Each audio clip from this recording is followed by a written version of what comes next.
Are you ready to take your passion for hair care to the next level? Picture yourself as a certified loctician, excelling in the art and science of caring for locks and setting yourself apart in the natural hair industry. Well, now you can make that dream a reality with the online holistic loctician training program.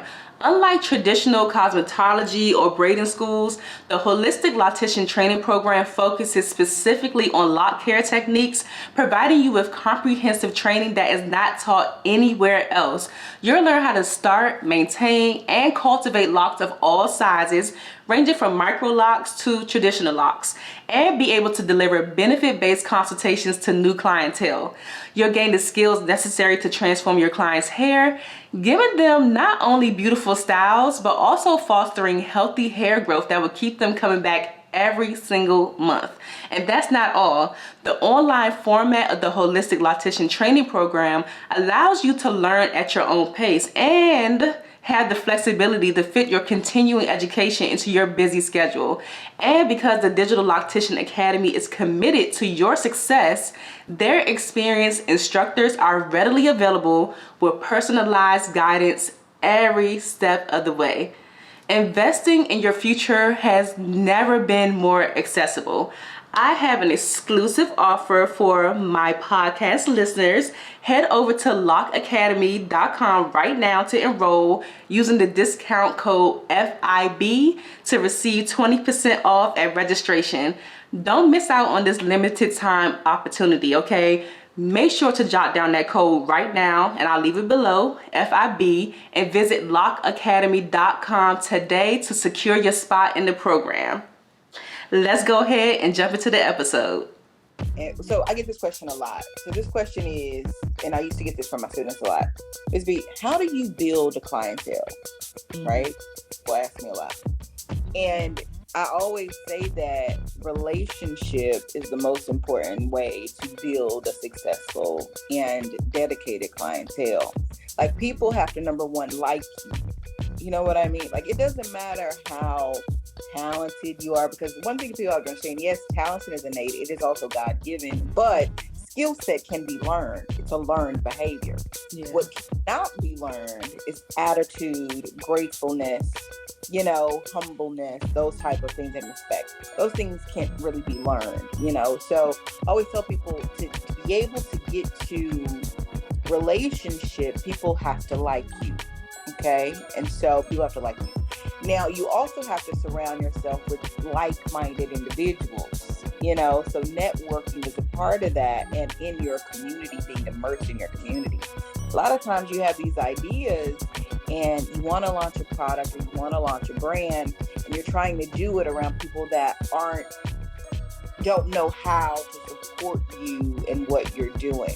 But if you get that same product and you put it in front of your community of like-minded individuals, you will see, if that product is really warranted on the market. But you got to be around like-minded people in a sense of community. Welcome to the Friends in Beauty podcast, a safe space for ambitious beauty industry creatives to have real talk, get authentic answers, and practical tools to grow their businesses. Join me every week as me and my special guest reveal the keys to longevity and success in the beauty industry, from the ups and downs of their journey to the nitty-gritty of their struggles and triumphs. We're spilling the tea on it all, and most importantly, having fun while doing it. You ready? Welcome to the Friends of Beauty podcast, Brianna. Hello, thank you for having me. I am so excited to talk to you today because, one, I love meeting new people. And I was telling you, when I saw you at the makeup show, I knew that I had to have you on the Friends of Beauty podcast because your booth was popping when we went to New York. So I knew I had to have you. Thank you. Yeah, so this is Brianna, y'all, or B. She is a makeup artist and the CEO of StunnerBee Beauty. So we're going to jump all into it because I actually met her at the makeup show. I don't know anything about you. So I have lots of questions, lots of things to talk about. So before we get started, I want to start off with some icebreakers just to get us warmed up. The Friends of Beauty audience can get to know you a little bit outside of what you do professionally. Okay. All right. So the first one, give us 3 random facts about you. 3 random facts. Uh, First thing, my middle name is John. I was named after John Travolta, who came to see me when I was a baby, Uh-huh. and they gave me my middle name. So that's a very random fact. Um, the next random fact about me is I can't keep still. Like it's a problem. So like I'm always doing something. June is very busy for me. I am like always like I have to be doing something, and I hate that about me. But it's something that's really random. But I can't keep still. Okay. Um, Another random fact about me is my favorite color is green. I guess that's Okay. random. It's my absolute favorite color. It's one of the colors we launched last year, and I'm so excited about that. So those are, I guess, three random facts about me. Okay, I love the first one. So John Travolta was like, okay, I'm going to give you my first name as your middle name. Like, how did that come about with him like visiting? Yeah. So the night I was born, one of his good friends had got into a motorcycle accident in the hospital that I was born. And so he was going around to every floor, and they took him to the labor and delivery floor where he met my mom. And he wanted to name a baby. Well, I was the only baby, I guess, born that night, or where he was, which is Baylor Medical Center. And I was like, okay, my mom is telling me the story, but she took a picture with him and everything. And so my middle name is John. She said she wouldn't name my first name John, but she'll name my middle name John. So my name is Brianna John Meshack. That is the coolest story ever. I It's love so that. random. We have to like get in contact with him and Right. do you remember? I'm all grown up now. Right. That is so cool. Okay, okay. I love that random fact. So next one, what is something that you do every day for yourself? Something I do every day for myself. Oh my goodness. I read a scripture, or I'll read a word. My aunt got me this book of like lessons from the Bible, and so I'll read a lesson. Nice. Okay. Okay. I always ask, well, not always. I ask people that sometimes just to kind of gauge, like, I know that we get busy with our businesses sometimes and we're always like on go. So like being intentional about like doing things for yourself. Yeah. True. Absolutely. So I have these random set of cards called pod decks. Okay. And this is a would you rather and a what the heck? Which one would you Okay. like me to pull a card Would for you you? rather? Would you rather? Yay, let's try it. Ooh, So this one just popped out. Oh, I did that one before, but it's cute. It's still a cute one. I'll ask you this. Would you rather appear as a guest on your favorite TV show or have lifetime backstage passes for any concert you attend? Lifetime backstage passes to any concert that I would attend. For Yes, sure.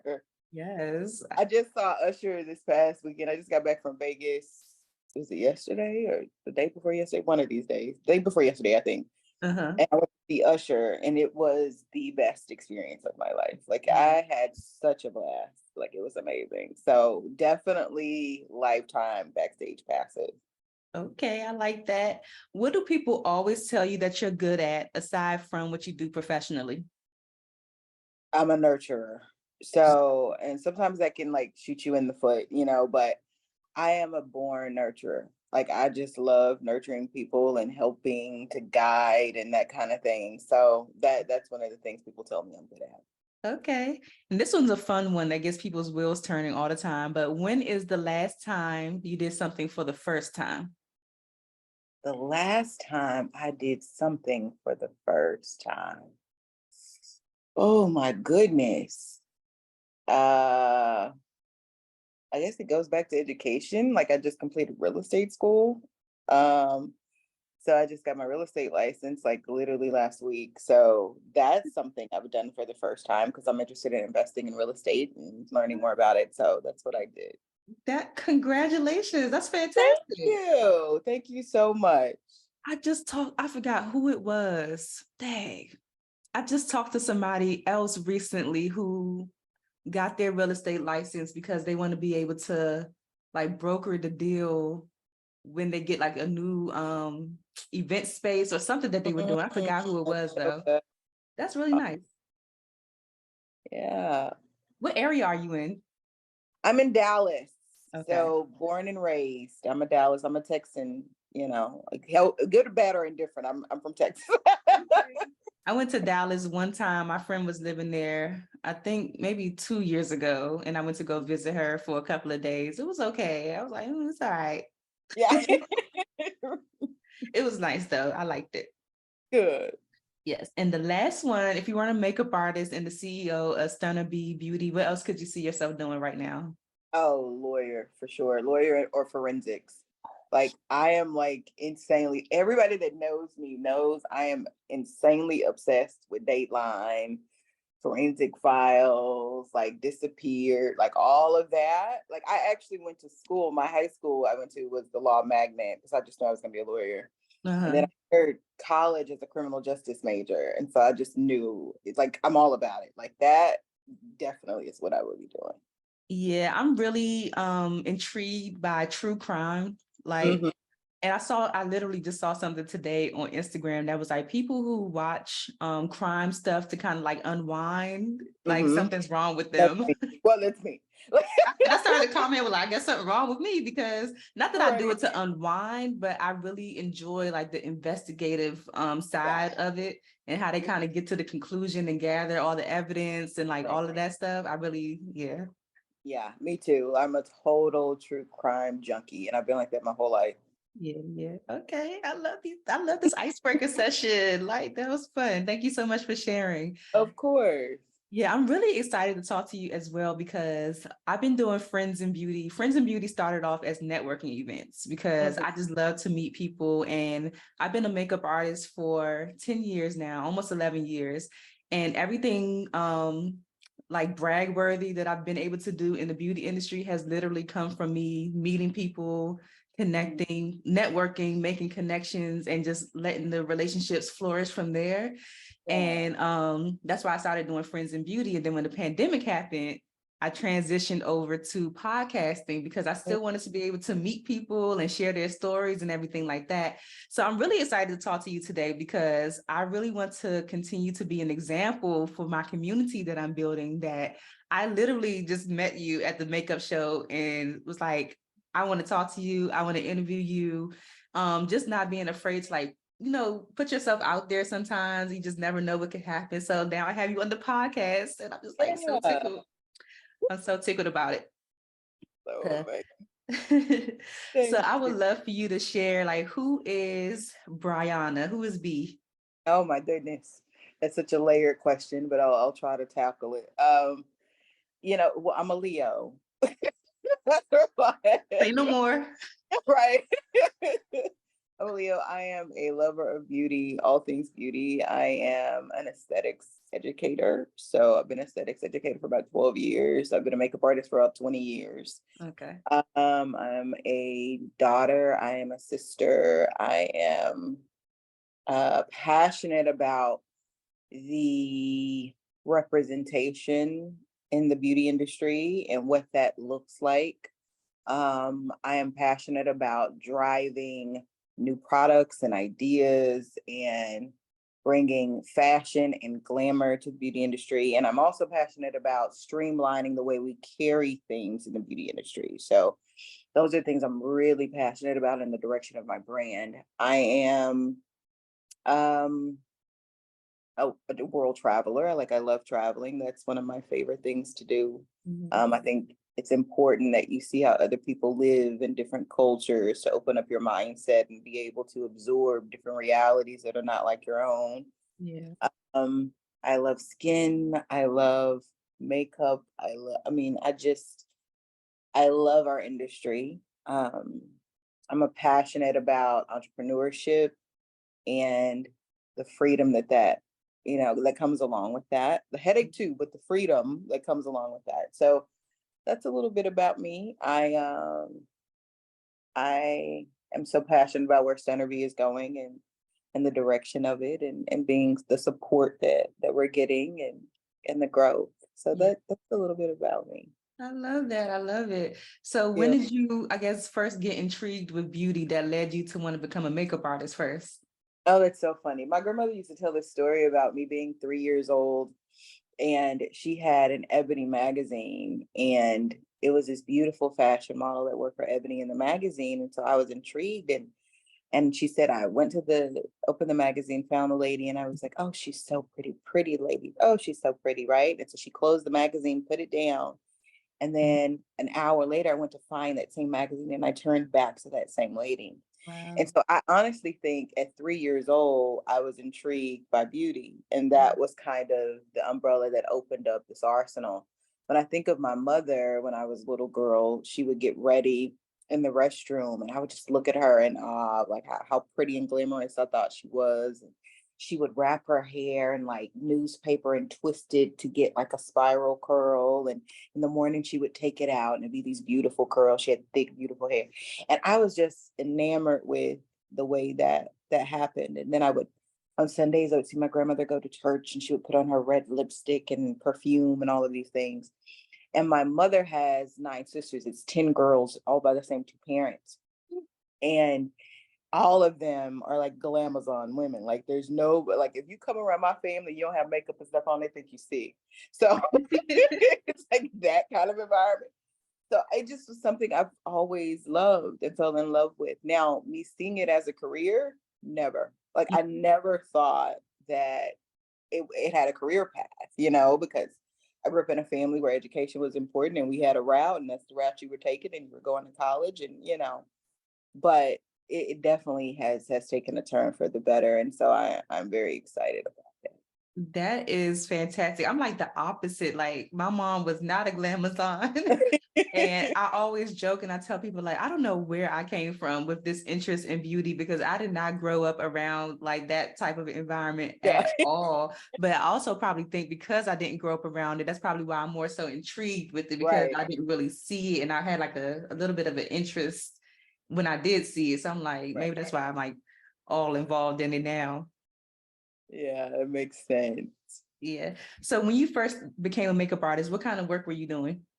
Oh goodness. So my makeup team. So when I first got intrigued by makeup, like when I really started kind of doing it on myself, was I was 15. So my dad was like, you cannot wear makeup until you're 15 years old. And so I started doing that. And then at school, my friends, I would do their makeup like at lunch and stuff like that. And then they start getting involved in cotillions and banquets and things like that. And so I would do their makeup. And for a long time, I was like, oh my goodness, this may be, something that I can do, for the long term, but I just never saw it as a career. So about 15 is when I started doing makeup. And then after that, I had kind of went to corporate America and did that. And then I was just so unhappy. And so I left corporate America and I went to work for MAC Cosmetics. And Okay. so, everybody kind of has their own MAC journey, but I went to work for MAC Cosmetics, and I did that for a few years. And from there, I graduated. I decided to learn prosthetics. And so I went to cinema makeup school in Los Angeles, California. Mm-hmm. So I graduated from there. And then one thing just kind of led to another. I opened my own business here in Dallas, doing makeup on the side and trying to, build my clientele.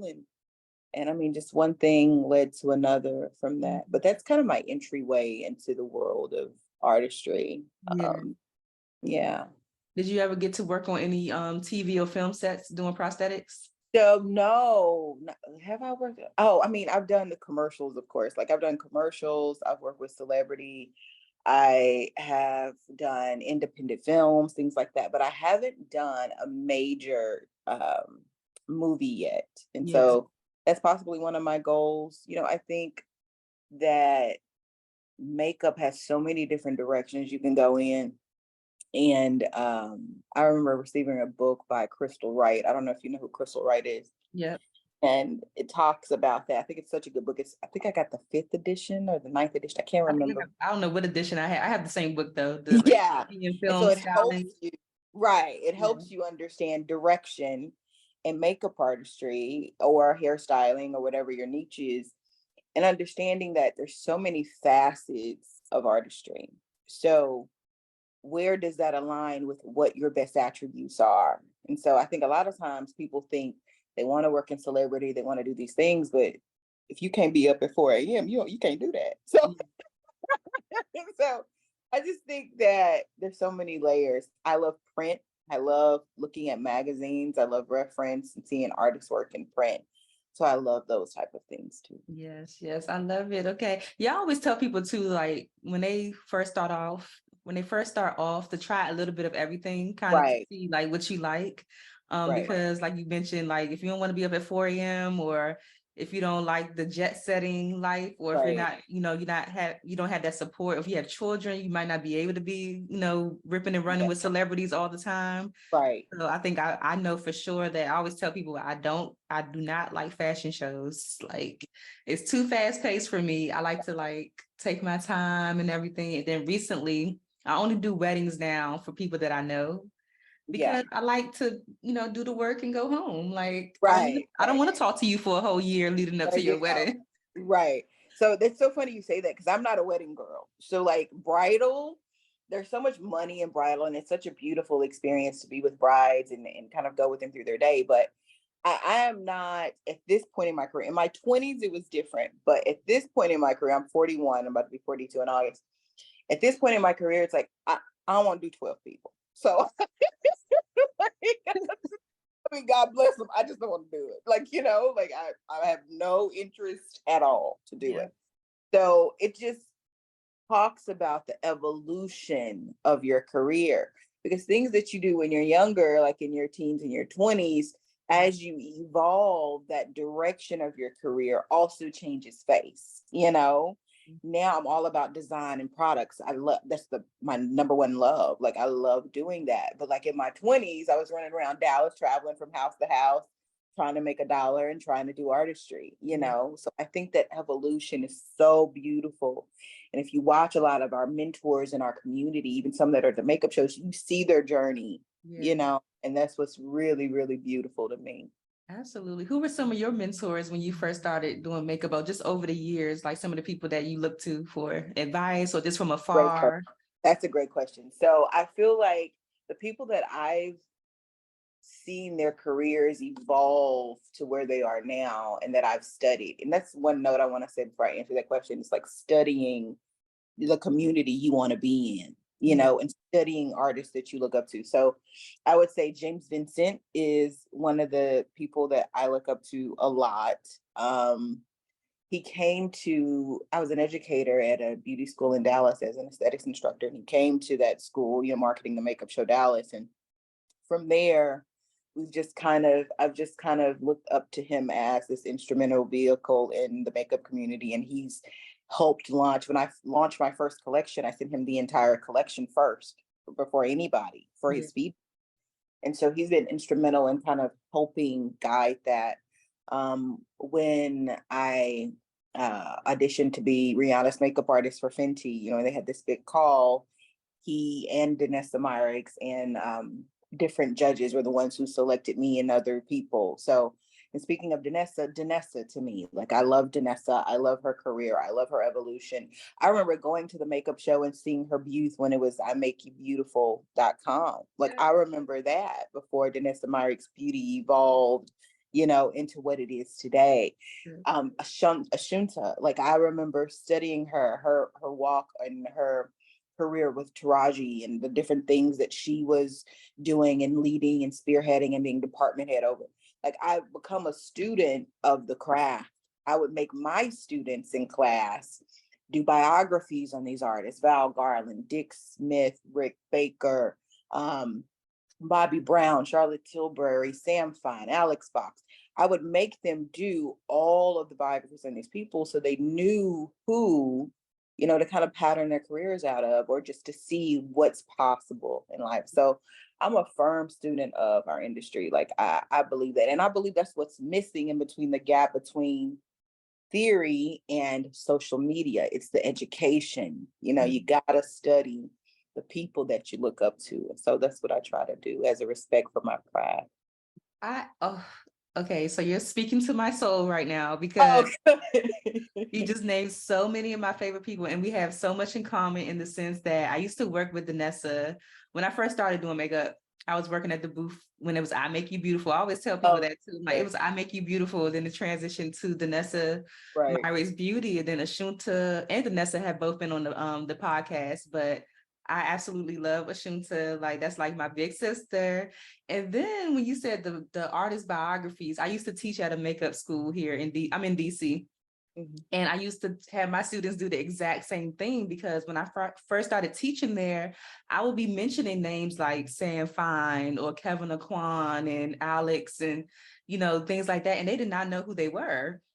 So I'm like you said, being a student to the industry or just to the craft that you want to be a part of, like, how do you not know the people? Not that I know everybody, I'm Right. not saying that I do, but just like those key pillars, especially as people of color, Right. certain people who have like done some of the best work in our industry, like how do you not know about them? So I used to have my students do the exact same thing, like pick a name out the hat randomly and do a Right. research project on them and stuff. So I like that.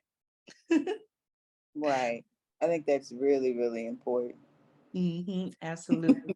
So can you, like you mentioned it a little bit, especially with like James Vincent, he came to the school that you were teaching at and everything. Can you speak to like the importance, because you've been in the industry for 20 years plus, the importance of building relationships in the industry?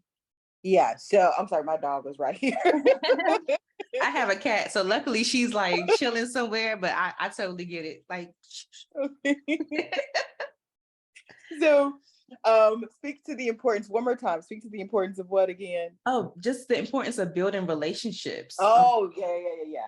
So I think that community, and so I get this question a lot. So this question is, and I used to get this from my students a lot, is how do you build a clientele?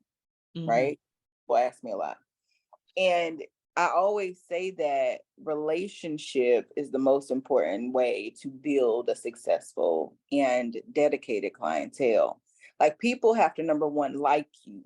You know what I mean? Like it doesn't matter how talented you are, because one thing people have to understand, yes, talent is innate, it is also God given, but skill set can be learned. It's a learned behavior. Yeah. What cannot be learned is attitude, gratefulness, humbleness, those type of things, and respect. Those things can't really be learned. So I always tell people to be able to get to relationship, people have to like you. Okay. And so people have to like you. Now, you also have to surround yourself with like minded individuals. So networking is a part of that. And in your community, being immersed in your community. A lot of times you have these ideas and you want to launch a product or you want to launch a brand, and you're trying to do it around people that don't know how to support you in what you're doing. But if you get that same product and you put it in front of your community of like-minded individuals, you will see, if that product is really warranted on the market. But you got to be around like-minded people in a sense of community. I Yeah. think the thing that we tend to do well is, and I love about this business, is that we support you. We will take you. We don't care what you look like. You can have a tattoo on your face. We don't care about none of that. Piercing. We don't care about any of that. We just want to support, or try to support the way we can. And we take everybody and we love on them and give them encouragement. So I love that. But people gotta like you, and you gotta have a good heart. You gotta try to do the right thing, to be able to have people that really want to be around you. So networking is important, yes. Being around people that are like-minded, like I said before, and also tapping into energy, I think is important. Like the energy that you bring, the way you show up is important, because people don't want to support you if your energy is bad, your attitude is bad. That energy is so important, and it's vital to the success of you and your business. Yes, absolutely. Like I said, at this point, a lot of my stuff is referrals. And even when I first started, like you said, people have to like you. So if you are going to networking events, and sometimes I would be back and forth between DC and New York, going to events in New York because there wasn't really much going on in DC. That's one reason I started Friends in Beauty too. But people used to think I lived in New York. So if they did get a client or something that was traveling to DC, like top of Yeah. mind because I built that relationship where I was pleasant, and like you said, people have to like you. Yeah. So, yeah.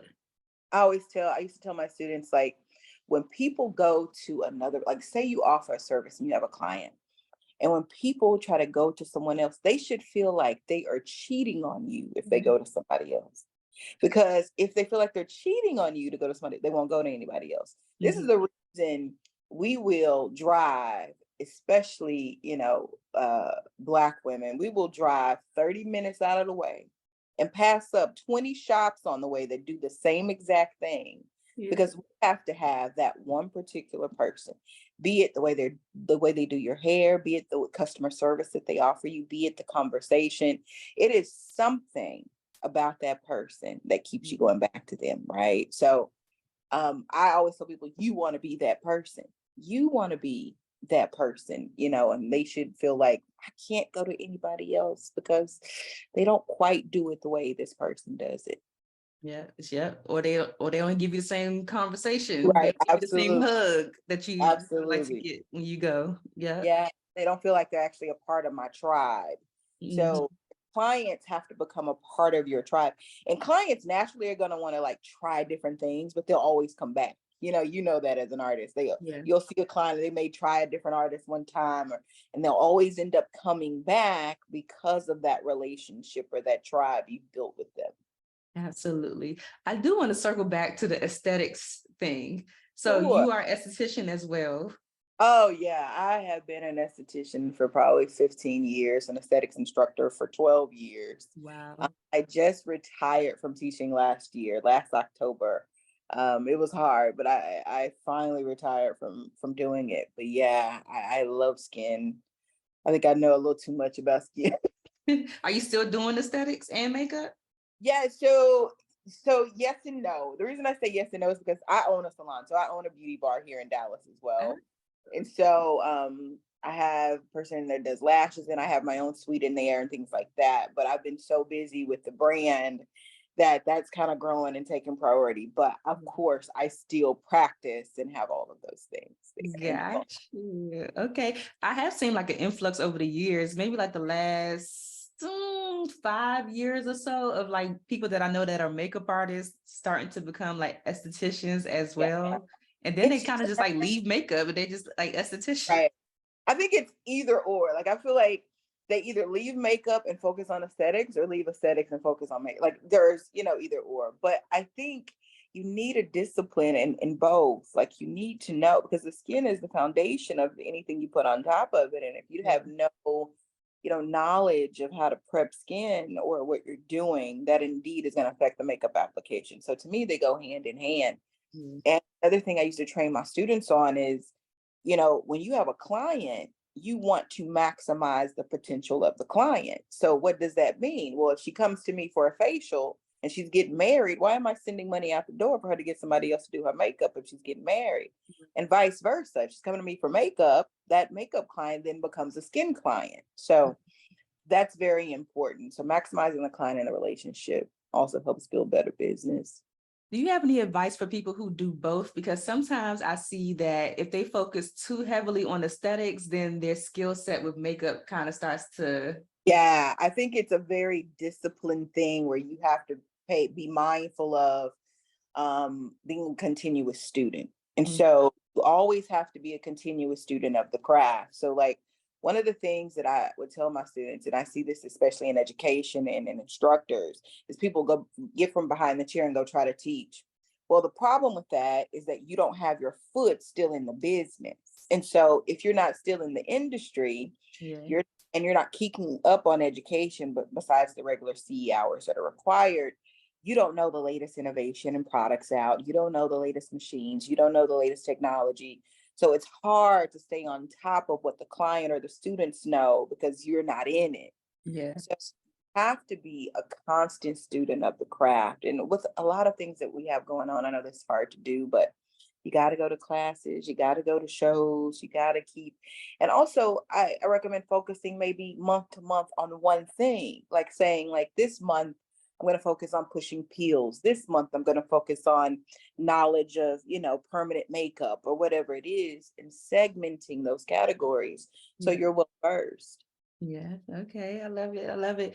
So I would love to talk about this bag that you had this in the StunnerBee collection, because when I saw it at the makeup show, I was like, what caught my eye first was the marketing, Yeah. the big banner that you had. Because I was talking to Fred over at the Tim 2 booth.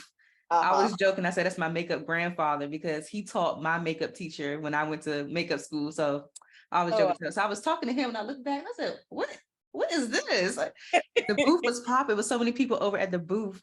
So like you mentioned earlier, as you're getting older, you kind of have to like change the trajectory or pivot a little bit. Maybe you're not doing so much application anymore. And you have come out with this beautiful makeup bag collection that I would love for you to share. so much. So StunnerBee Beauty is kind of like my baby. So one of the reason I named it StunnerBee is because when my clients leave my chair, I wanted them to feel stunning. And then people call me B, so I just kind of put them together. So Yeah. that's how I got StunnerBee. And so I think as an artist over the years, I've seen people carry everything, and I've carried everything. Like I've carried bags, I've carried rollers, I've carried shoulder bags, I've carried everything. And so an epiphany hit me one day when I saw this young lady come to set, and she actually had a huge luggage piece that she was rolling in. And I thought to myself, gosh, there just has to be a better way. And I just was tired of carrying a bunch of stuff. Like I was just like, I can't do this anymore. And so some of the stuff that I was using at the time, it was just too heavy, it was too bulky. When I would go like and travel, and I had a roller, I would have to go up apartment stairs and try to get it up. It was just so much for me. And now don't get me wrong, everybody has their thing. Like Yeah. as an artist, some people you just can't get them to sway. They are not going to move. This is what they carry, and that's it, and that's fine. But I said there has to be a better way for me to be able to do this. And so I started studying different designs and different things, what I liked about this, what I didn't. And we developed a sample, and my manufacturer, we came up with the sample. We went back and forth a variety of different times with the sample and things that we had to be tweaked. But we finally landed on the Beauty Boss backpack. And I just, I designed that 3 years ago. And so that's why I'm so passionate about finding your community, because you can design something and people don't initially support it. And you think, gosh, have I made the right decision? Yeah.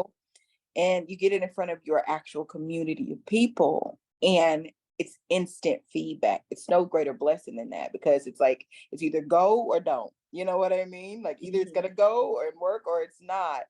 So the first year, Shelly Tagger and James Vincent invited us to be a vendor at the makeup show in Chicago.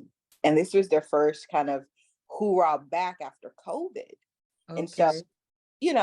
as the exhibitor, as a brand, especially a new brand, you don't know if it's going to hit or miss or what it's going to do. You're just taking a shot in the dark.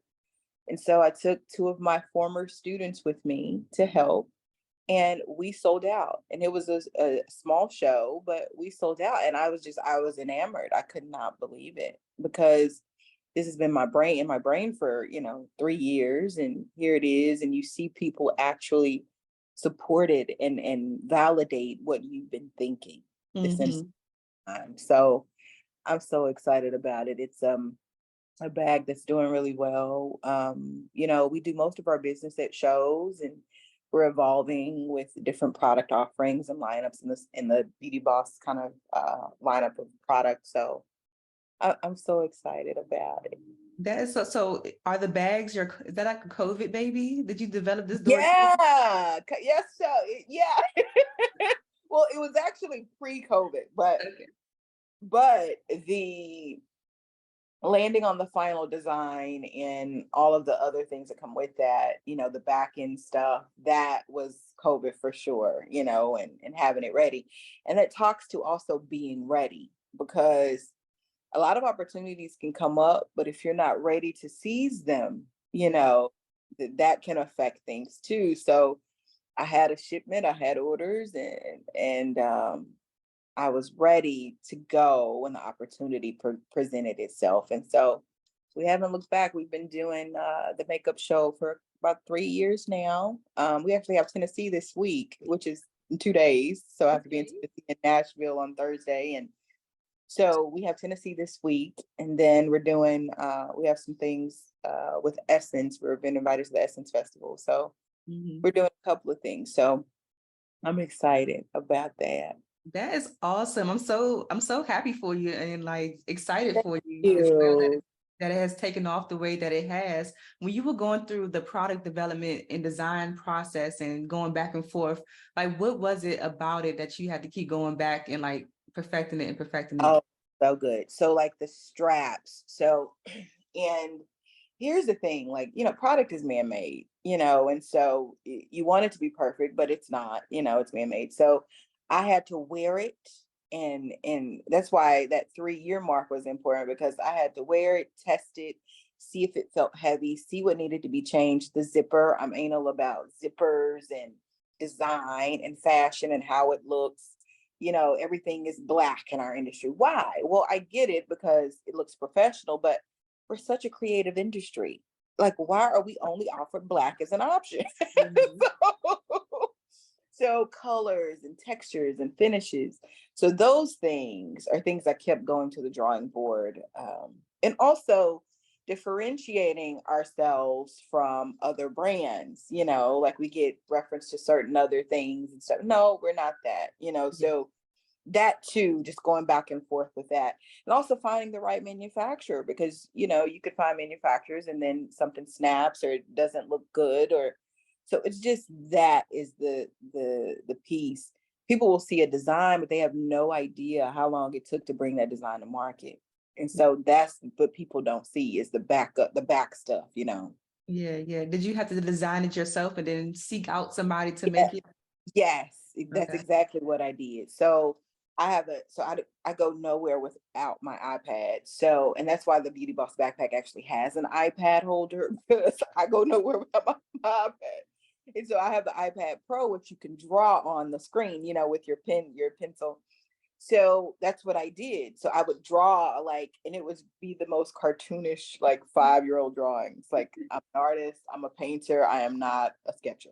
So so I drew it and then I sent it to the manufacturer. And another thing, sometimes things can get lost in translation, when you're sending it overseas. So we would go back and forth, like, oh, I don't like this, I don't like that, it's too bulky, it's too, so that's another thing. And that is constant in design. Like, that will change. You will always keep going back to the drawing board, and liking certain things and not. And that takes the longest. Yeah. That Yeah. So when you were designing your bag, other than the beautiful, these bags are beautiful, y'all. I will leave the link down below and everything. Other than the beautiful design and the aesthetic of it, what makes it different from those other brands that you were getting compared Yeah. to?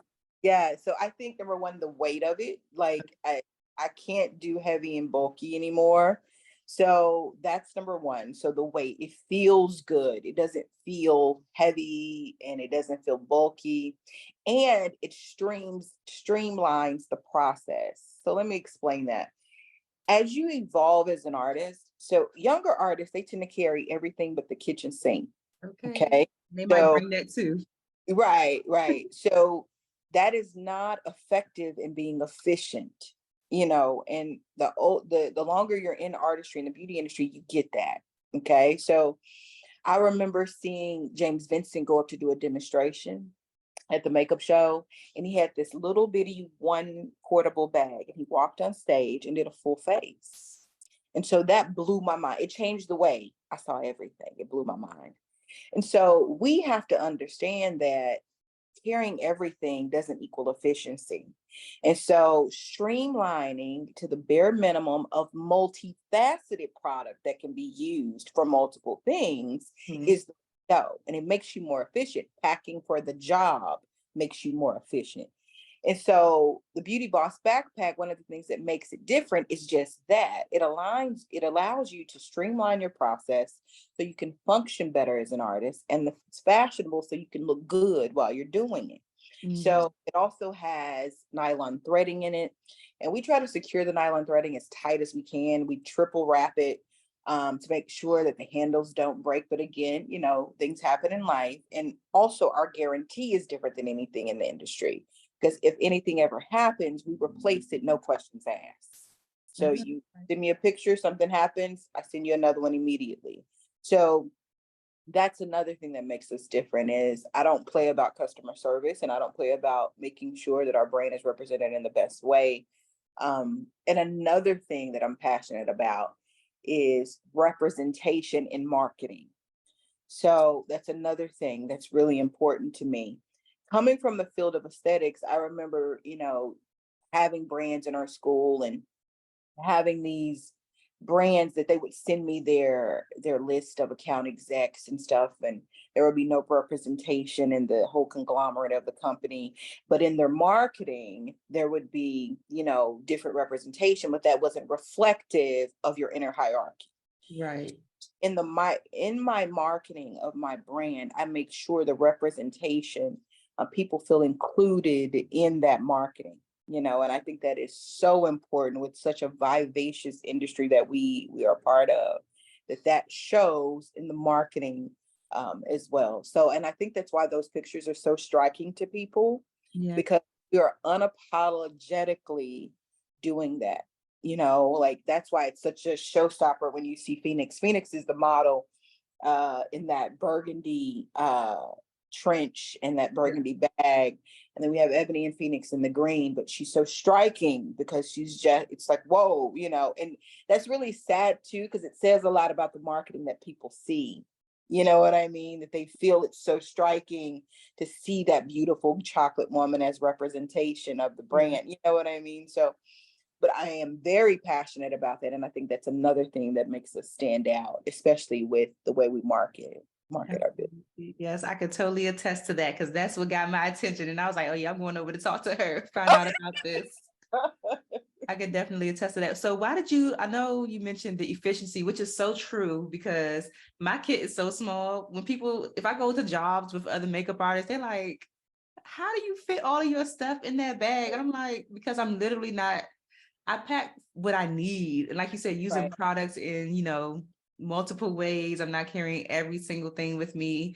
Most of the times I'll ask my clients who like, what do you want? So that I don't have to carry, because most people think they're going to not have something that somebody wants. And if I don't have it, I just don't have it. Like you just can't get that.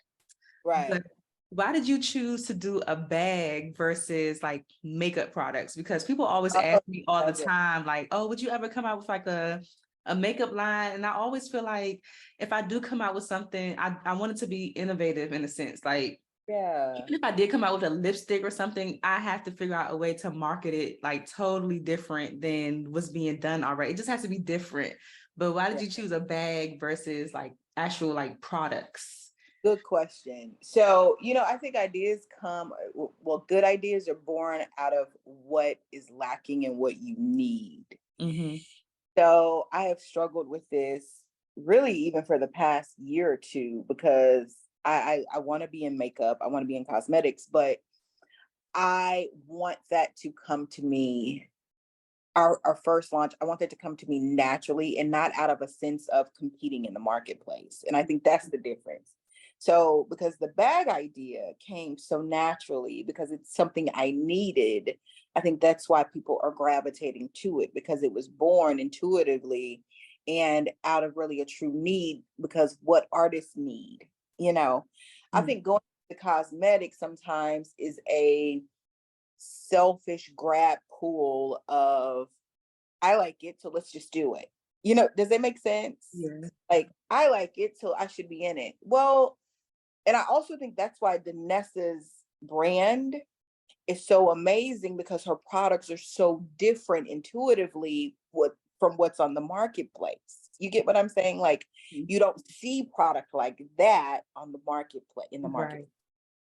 So, but it's born out of a true sense of what is needed and maybe what she needed. And so I think products do well when they are born with that first. Mm-hmm. So if I cosmetics, which we plan on doing, when I enter cosmetics, I plan to enter with something that is different and not really seen. How many eyeshadow palettes do we need right now? How many, it's just, and it's becoming redundant, right now in our business. So do I want to enter cosmetics? Absolutely, because I love them so. But I want to enter it in a time where I really have something that's innovative, from the packaging, from the product itself, from the ingredient deck that's used. Yeah. That's the enter it, kind of the way that Beauty Boss backpack was born, innately out of something that I truly needed. Yeah, yeah, yeah. Do you think that all makeup artists or beauty professionals should have some kind of product or something additional as an income stream? I do. And here's the thing, like, even if I think you should have something that your client, like, you are using the product on your client, you are doing their service. So naturally, you should be recommending something that you offer. So I tell people, like, I have a young lady that does lashes at my salon, and she's sending them home. And I said, her name is Taylor. I said, Taylor, they should be using your lash shampoo. They should be using your product when you recommend these things, you know? And so she set out on making sure she has her own. So I definitely think there should be an alignment of your services and what you're offering. And sometimes that branding needs to be inclusive of you. I think that's really important, you know? And also an additional income stream for yourself. We work so hard as beauty professionals. And so maximizing the client, streamlining the process, all of those things go hand in hand. Yeah. For Yeah, I think that's why a lot of people end up coming out with like lipsticks Yeah. and, you know, stuff like that, so they can send their clients home. Because sometimes my clients are like, "Oh, can you leave a little bit of that lipstick with me and stuff like Yeah, that?" You can exactly. just like sell it to them, like, "Girl, just Right. try it." Yeah. Or, like, I used to tell my students, include it in the pricing. Like, Mm. everybody, this thing about selling, people get so antsy about selling. Like, they feel like they're trying to sell a used car to somebody. But the way I explained it to my students in aesthetics is, you're protecting the investment. So I can't do a facial and then send you home and you use a Dove bar soap on your face. And nothing against Dove, but we can't protect the investment. You just paid $150 for a facial, and then you go home and you have no aftercare. It Right. doesn't make sense. So you got to protect the investment. I remember James Vincent once said, "You're responsible for the makeup application and the breakdown of the makeup application. So if it breaks down, you're responsible for that too." And Mm. that's so important. Like, you got to think about those things. So how do I protect the investment? And selling product and making sure it's protected is a part of that whole process. You just made me think about something. Because I'm always trying to think of things, and like you just made me think about something. Oh my gosh, okay. Okay, yeah. That could work. Okay. So one thing I always have a question about, because I don't lack ideas, but where Mm-hmm. I get stuck is, how am I gonna pay for this? True. Like, so do you have any advice on people who do want to start a brand, do something that's innovative? Should they Mm, like be saving up their money over time? Should they be yeah. looking for investors, or like how should they go about funding this project of theirs? Great question. So a little bit of all of the above. I think a lot of times when you come from marginalized communities, that we don't have trust funds, and we don't have the necessary funding to back our ideas. And Black women are notoriously underfunded. So I think a little bit of all of that is important, like saving some of that tip money that you're getting and putting it towards what you want to do with your brand is important. I also think that um, diversifying your product offerings, and that's why, again, I go back to maximizing the client is so important, because when I maximize the client, my ticket increases, you Mhm. know? So if I'm doing the facial and makeup, my ticket increases. And now I've gotten for two services what initially was for one. And so I can put extra money aside to be able to do some of the things I want to. I also think a little bit of that is reaching out to suppliers and reaching out to manufacturers and seeing what their minimum order quantity standard is going to be. So I know initially what that investment is going to look like. So you have an idea, like, okay, here's the idea. What is the minimum order quantity required, and how much is it going to take me to get this product off the ground? Mhm. Even if that's just you getting a sample, like, how much is it going to take me to just get a sample of this idea, and then saving for it and tweaking those things in the interim. Grants are also important. So knowing where to go for funding for grants. One of the um greatest I don't know if you guys heard of it. It's New Voices Family. It's on Voices, yeah. yeah, it's Richie Lou Dennis's kind of baby when it comes to helping marginalized communities with funding. But they do a lot for grants and different applications for grants for new founders Okay. and minority startups. So that's good too. And then, just good old fashioned work in your 9 to 5 until you can get to what you need to. Um, some of the some of the organizations also that are designed to help you, like the SBA and SCORE. SCORE is another organization, an offset of the SBA, that's designed to help smaller businesses and hubs Mm-hmm. um, funding. And the Minority Diversity Council, things like that. Like all of those are designed to help you guys with funding. Like everybody needs funding, so Yeah. I think that's important. Yeah, I love the minimum order quantity bit, because a lot of times we could just assume that it's going to be like all this money, and it might not even be as much as we think it is. But to do the Right. research first and then like Yeah. work towards that goal. Right. And looking for smaller manufacturers that don't require such a high minimum order quantity, because sometimes when you're working with these niche manufacturers, their order quantities can be a little higher, but if you're working with smaller manufacturers, they won't require so much. And Right. that's another thing that's lacking um, within our community. And I think it's transparency. Like people people just don't know. And so when you're open and transparent about kind of that chain of logistics and what happens with the idea, you take nothing, nobody's going to take nothing away from you from sharing that chain. Yeah. you know I got an idea, so what do I do? Nobody shares that information. It's like this kept secret. Like, no, this is the chain, this is what you do. Now I may not give you my exact manufacturer, but here's the chain of what you can do to be able to get your product to market. And so I think that we need a lot more transparency Yeah. um, in that way to help each other. Yeah, absolutely. That's one thing. When I first started doing makeup, a lot of people used to say, "Oh my God, like nobody," it's like they felt like it was a lot of gatekeeping going on. Yeah, Where I feel like I was fortunate enough to come into contact with people like Danessa, Morel, like very, very early in my career, where I didn't really run into that too much. But a yeah, lot of people just didn't want to share like yeah, information. yeah. Like, what is that? Like, I just never understand that. Like, don't gatekeep the information. Like, just here's the process. This is what you do. Now, I will say there's a difference between showing you the process and handing it to you. You Exactly. know what I mean? Like, me showing you the process is not me saying, okay, here, just go to this person and get it done. Nope, that's not it. It's showing you how to get to your own process that's instinctively yours, for what you're trying to bring to market. And I think that's the difference. We gatekeep too much, Mm-hmm. be open, and that's attached to blessing. So I'm a firm believer in that. That's attached to your blessing. You Yeah. have to be able to help people. Yeah, yeah. What kind of changes have you seen in the industry over the years, whether like positive or negative, or and then like the changes you would like to still see like occur? Yeah, the changes I have seen is that brands are becoming more inclusive in product range. We still have a long way to go, Mm-hmm. but there has been a lot of change with that ever since Fenty kind of pioneered the 40 shades and Makeup Forever, they kind of pioneered these 40 shades or 40 plus shades, shall I say. So I think that has changed a lot.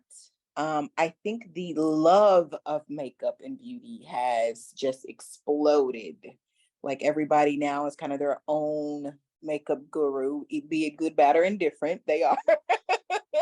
They're kind of own, makeup guru through social platforms and stuff. So that's kind of exploded. Um, what else has changed? I think the way we view artistry has also changed, meaning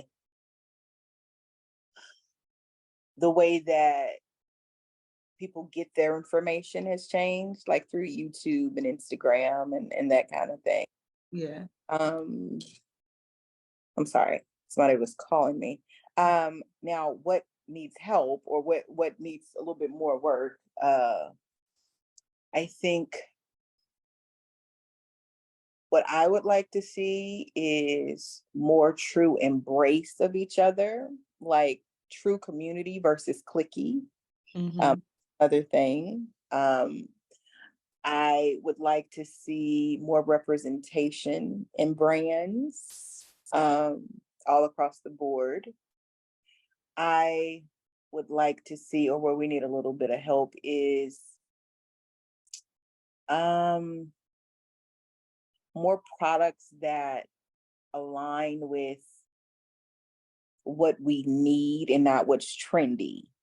You Mm-hmm. know, like I really want product that, be it travel product or be it cosmetic, like that is really what we need and not what's trendy, you Yeah. know? Yeah. Yeah. So, Yeah, I can see that. Any advice on, because I am, diligently working on building this community, and I mhm, do plan on like branching out. I was supposed to do a whole tour with my events before COVID hit, mhm, branching out to different cities and everything like that, but bridging that gap between, like you said, not making things clicky and like true support, and also bridging the gap between like education and people actually mhm. building relationships.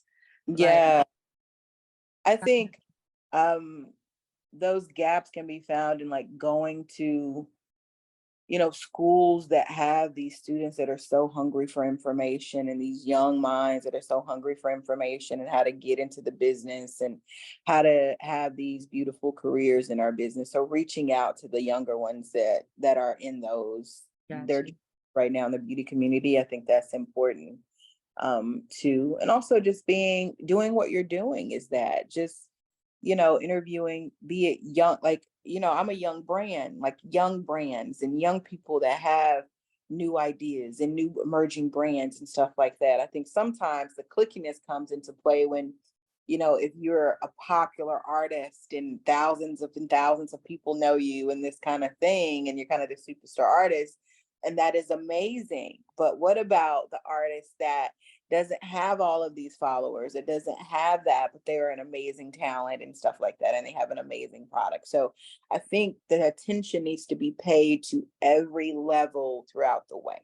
You Yes. know, then you end up becoming a Danessa, or you become that. To me, that process is so beautiful to see. To see the journey of an artist, because that's what it's about. It's Yeah. about the journey and evolution of the artist. Not just when they're at the top, but that evolution is what you truly want to see. So I think that is what's needed in our, Mhm. and I think that's why the makeup show is so beautiful, because they allow, smaller indie brands to the big brands, and everything in between, and they embrace it all. And so I think that is beautiful.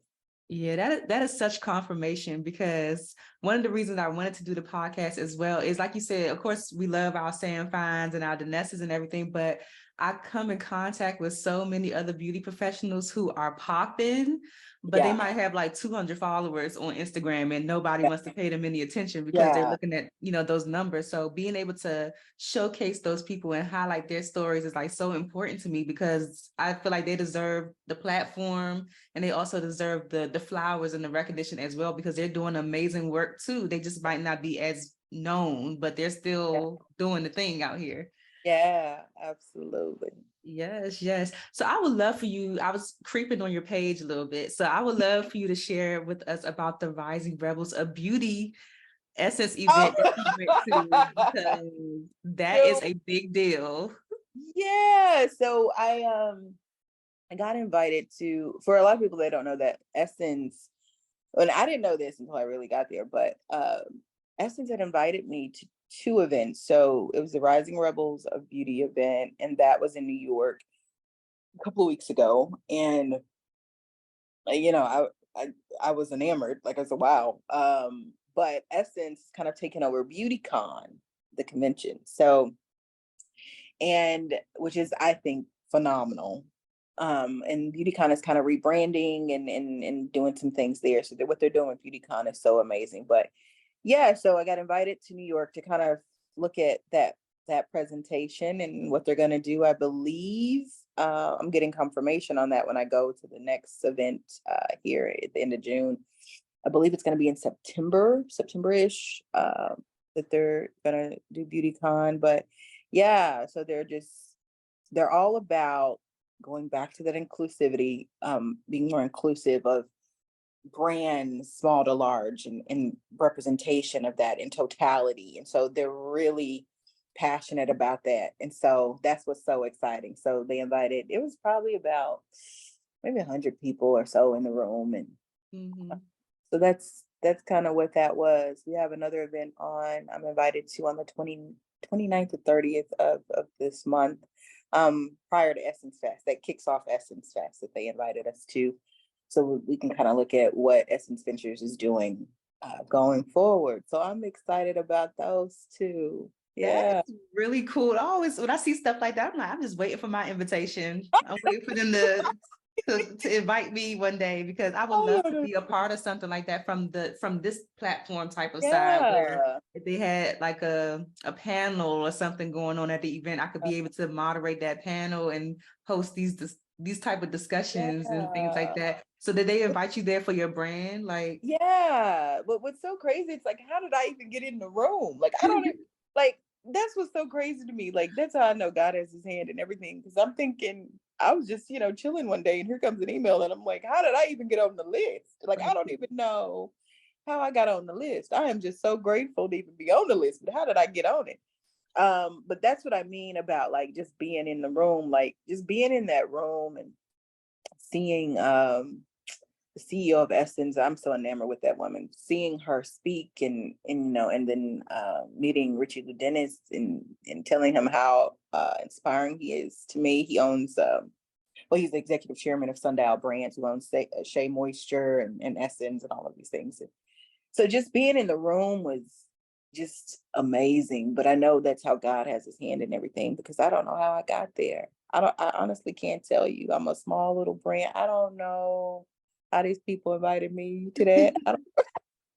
that's exciting, but that just goes to show you that people are always watching. Right. Like, I feel like it at the time when you're like operating your business. A lot of times people go through a lot of challenges, ups and downs and everything. And it feels like, okay, what am I doing this for? But somebody is always watching you. So you just have to keep pushing. And that transparency is so important. Like, people see you from afar and think, oh, she has it all, she's doing great. You have no idea what people are going or what their support actually looks like. And so for people to invite you and be watching you, and you have not, it's just amazing to me. Yeah. I remember our first makeup show Chicago.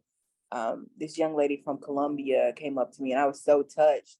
And she was just like, you don't know how much I need this, because in Colombia we wear backpacks on our motorcycles, and that's all we wear. And this is like, it just because I just never knew, it just touched me to a point where it was like, how can what I designed touch somebody all the way in Colombia? And then I had a young lady from Ecuador, taking pictures in Ecuador with it on her back, and I was just like, oh, that's cool.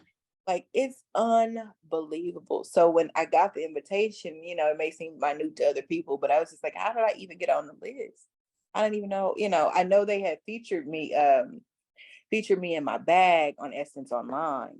And so I was like, blown away by that. So then I got that invitation. I was just like, my goodness. So yeah. So one thing I'm noticing about myself that I had to do better at is like being more resourceful, because I know a lot of people, but I need to like use my resources to like get in the room. So like, now that you're saying that, I've had the pleasure of working with Essence on a couple of events before, like here in DC, and I have a few of their contacts. So I'm just like, I might need to email them and be like, hey girl, so what's up with this BeautyCon thing? Like, how can I get in there? I have to be better at like using my resources. Right. Sometimes it's just about asking. That's how I got my first distributor.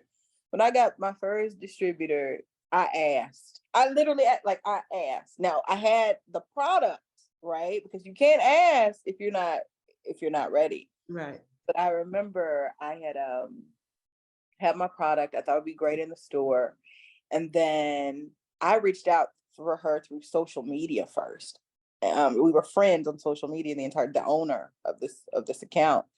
And so she had a makeup career, but now she owned this store here in Dallas, and she had one in LA at the time too. And so I sent her a message, and I was like, listen, this is sent her catalog, and she reached out to me, and she was like, okay, I'm really not looking right now, and whatever. I was like, okay. She said, reach back to me in a few months in spring. Yeah. That spring came, and I reached back out, right? And so she was like, okay, Brianna, send your, samples here, yada, yada, yada. Didn't hear anything, reached out. Okay, I sent my sample. Is anything okay? And then she was like, next thing I knew, we had a deal in an order. Like, I literally asked. Yeah. Like, what can go wrong? She can say no, but I have never been afraid to simply ask. Like, like, this is what I want. This is what I have. Now, when you ask, though, you got to be ready. So you can't ask and not be ready, but you can ask. And the worst they can say is just tell you no. And that's okay too. Yeah. So right now, like, what is the hardest part about being a makeup artist, being a brand owner? You have your suite as well, or your salon space as well. Like, what is the hardest part about balancing or lack thereof, or just managing everything?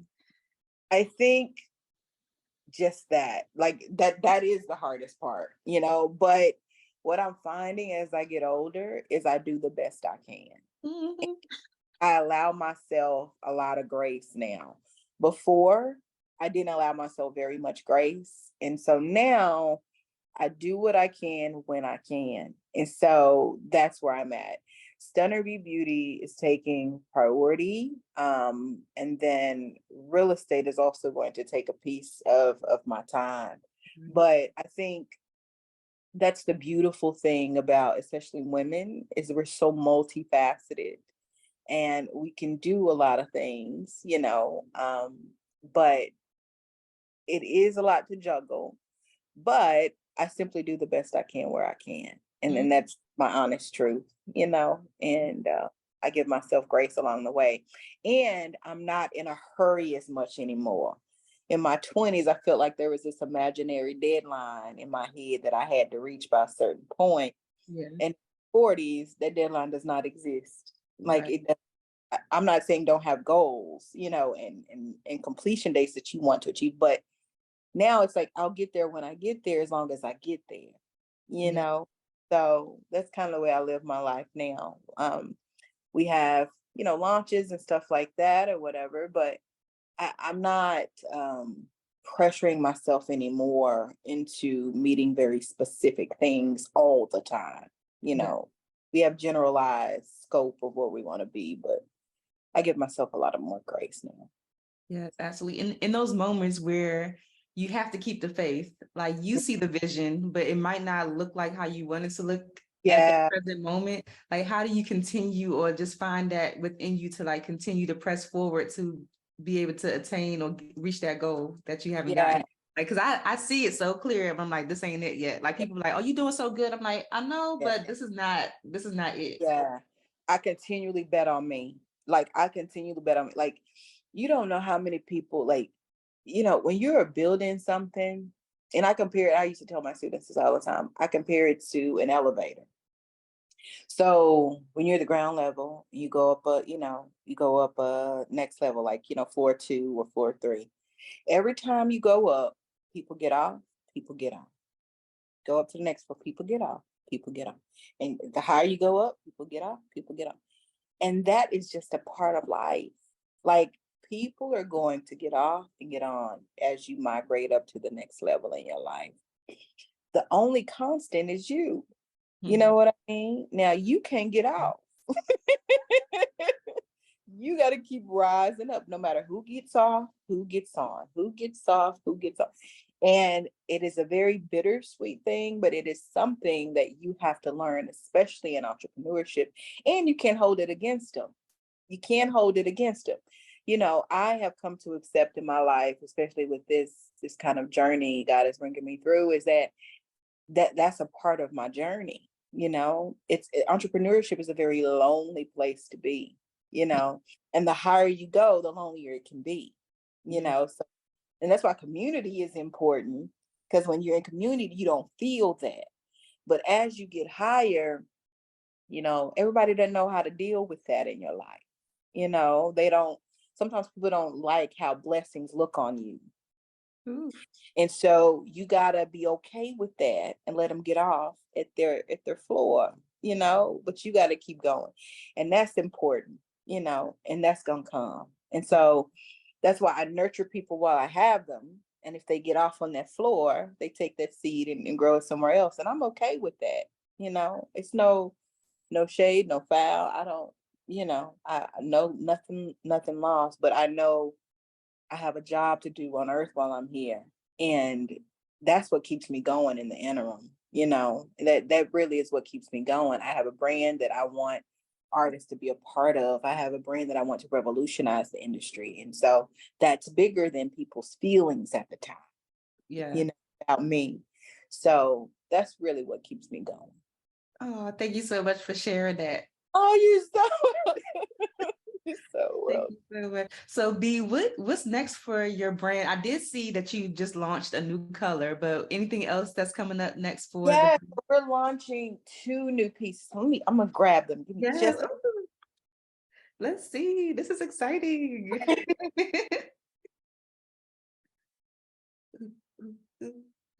here. Okay, so we're launching 2 new pieces. Well, we're launching a couple of things, but these are a couple of the new pieces that we're launching. So we're launching this piece, which is gorgeous. What is that? It's gorgeous. So we're calling this the set jetter instead of the jet setter. You know how people jet set? It's the set jetter. And so it's an additional accompaniment to our line. So it comes in so many different colors. And so this is the top, right? Oh my goodness. And then you have these 2 huge side pockets on the side. And then you have a huge pocket in the front, and then you get a huge pocket in the back. So it adds as an accessory to our Beauty Boss backpacks. If you need a little travel accessory, or if you're traveling through the airport or going to a different city, it's a great accompaniment as your personal item. So, and It's we beautiful. have, thank you, our matching brush bag. So, You know what? This is just too fly. so this is our beauty boss brush buddy. And Oh, so with 2 side pockets, we have this beautiful front exterior pocket. And then it opens up. It has this Velcro latch in the front. So it opens up and you get to put your brushes there. And here's what my favorite part is, because I was like, this is one of the things that I cannot stand. It's like, where do you put dirty brushes? Like, okay, I've used them. I don't want to put them back with my clean. right. So I made sure on the back you had a place to get your dirty brushes when you are done with them. So, and it comes in, here's our black, which you gotta have a black, Uh-huh. and black, so cute. Wow. Like if you're listening to this, you all, you have to look at it on YouTube so you can see these bags. Like I'm so excited. It comes in green. This is our green. And then this is the brush. Wow. Then it comes in our beautiful pink. And so I don't even have my pink one with me. Wait, do I have my pink one here? No, I don't. So the pink one is at my shop. So it comes, we're calling it Chameleon. So it comes in this beautiful pink. And so we're so excited about that too. So, and then we have our pencil wallet launching. So we have a pencil wallet. It's really pretty launching. So it's all about condensing, so the wallet can fit inside of the beauty backpack or fit inside of one of our new launch products. So it's all about like having everything you need to take a collection to set and it matches, you know. So we try to do makeup luggage that's beautiful, functional, and efficient, makes you more efficient as an artist. So those are some of the things we have coming down the pipeline. When is it coming down the pipeline? Because that is So just fantastic. it should launch by August. Okay. Yeah, it should launch by August for sure. Okay, so by the time this airs, these products will be out for the grab. So make sure y'all head on over to the website and get yours, because we are traveling to clients in style now. We're not carrying no Yeah. dusty bags. Like, And we're what also I launching like about your bags too, they look like they stay clean. Like the kit that I have now, I don't want to say the brand because there's no shade or anything, but that thing can pick up some makeup like nothing. And it's so hard to clean. Even the cases are so hard to clean. So sometimes I'm a little self-conscious. Like, I hope my clients don't think that my stuff is dirty, because I do try to wipe it down, but it just, the material itself is just does not cooperate. Yeah, it's the type of material fabric that they're using. So all of this you can wipe down. Just take some brush cleaner and then take it on a rag and then wipe it down. So we're so excited about it. They're beautiful. But that goes back to like samples and like using them and seeing how they work. And so I've been using the pink ones for the last couple months. So that is what I've been using. So that's why it's actually not here, just to make sure it functions the way we need it to function. Because I'm really passionate about it functioning the way we work as artists, you know. And so I find that sometimes that makes a difference. I like the pencil holder thing too, because I was looking at it on your website, and I was like, oh, that's really, really cute, because right now I use a Niji roll. It's like a little roll thing, but that thing is dirty too. So I like the pencil holder. Thank you. When we launched it, I didn't have a huge quantity to launch. And I've had that thing for, my goodness, a couple of years. But it's coming out in the different colors to match our line that we already have and not just black. So that's what we're going to do with that. So you can have a system.